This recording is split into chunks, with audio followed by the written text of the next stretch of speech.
So I told her, baby, that's not a third nipple, it's a birthmark. Verdict?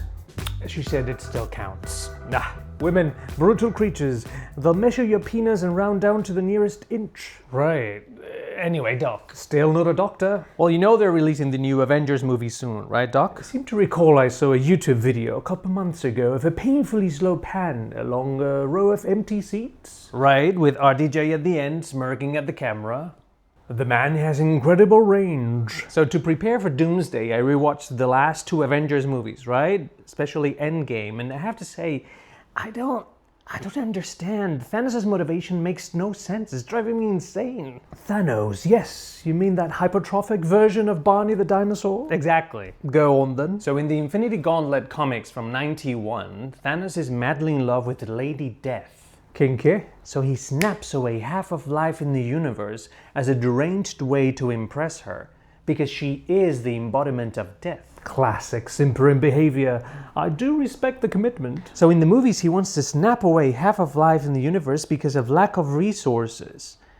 Too many people, not enough food, basically. I'm going to reserve my diagnosis for now, but I'm leaning towards utterly moronic. Doc, the man has all the Infinity Stones. He could create infinite resources. He could make food appear out of thin air. He could make cow shit steaks. That's nasty, George. Even for you, we'll have to revisit that further on. He could make every living thing need half the calories. He could turn people into energy beings. Literally anything. All right. Calm the down, George. But no, this genius decides that the only solution is mass murder. Barney knows what he wants. And we, the audience, are supposed to buy that. It makes no sense. Wiping out half of life in order to preserve life is as brilliantly backward as banning good British beef and have the peasantry eat bugs instead. Bill Gates, excuse me. I will not eat the bugs, Doc. And nor will I. Except for the ones in the sea, of course. Those are the tasty ones. So do you see, Doc? I believe I do, son. They regarded the original Thanos an insane motherfucker willing to kill for some R's, and they thought, no, that's too silly. So they gave us a depressed intergalactic social worker who sacrifices his daughter instead. They had him kill his own daughter. Oh, right, Gomorrah. It's Gamora. What did I say? Never mind. Why did I have to read the comics in the 90s, Doc? Why indeed? You should have done what the Disney Marvel writers do and intentionally avoid the source material. Would I be happier? Perhaps, George. You would certainly be stupider.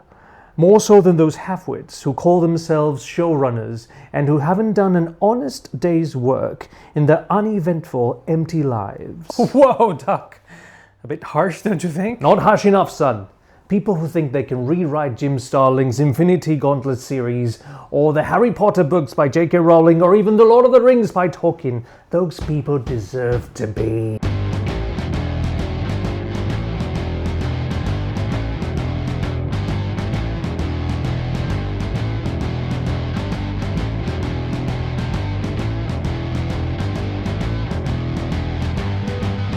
And then hanged by the gonads. Doc! Toodaloo! Hello, I'm Doc. And today's episode was about how some Disney Marvel writers took a perfectly deranged cosmic supervillain and turned him into an activist. A very sensitive topic. If you're feeling triggered about mass murder in exchange for celestial intercourse, about replacing love with Bono-level ecology lectures, well, you're not alone.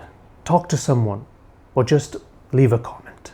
But honestly, if they ever write a movie letting Thanos do his thing 90s style, well, perhaps some of us will finally respect those blue-haired bastards. Toodaloo.